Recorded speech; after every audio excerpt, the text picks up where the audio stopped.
10 years on from the revolution that toppled Muammar Gaddafi, Libya remains deeply divided, notably between the eastern and western sides of the country. The latest civil war between both geographic sides ended at the end of last year, and since then a truce has been in place. But in reality, a dividing line runs down the centre of Libya from the city of Sirte southwards. The coast road between the cities of Tripoli and Benghazi is not yet connected. There have been a few passenger flights, but in reality it's still a very separated country geographically as well as politically.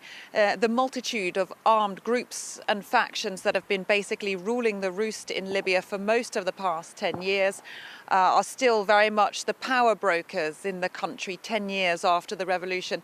And the job of the new interim leadership, as well as forming a new government, will be to try and get as many players on side as possible. So that remains to be seen for how long the seeming new desire or shift looking forwards towards unity can last, how long the new interim leadership under Prime Minister Abdulhamid Dbeibah can keep various factions happy, what kind of sweeteners or deals he'll be handing out to the different power brokers in the different cities and armed groups of Libya. But it remains a huge challenge in order to meet the UN timetable of democratic elections by the end of this year. There's still no constitutional framework for the new Libya going forward, and a new electoral law would need to be passed as well. So huge challenges ahead, not only on the political front, but in terms of living conditions as well, in terms of getting electricity back up and running and in resolving the liquidity crisis, which means many people in Libya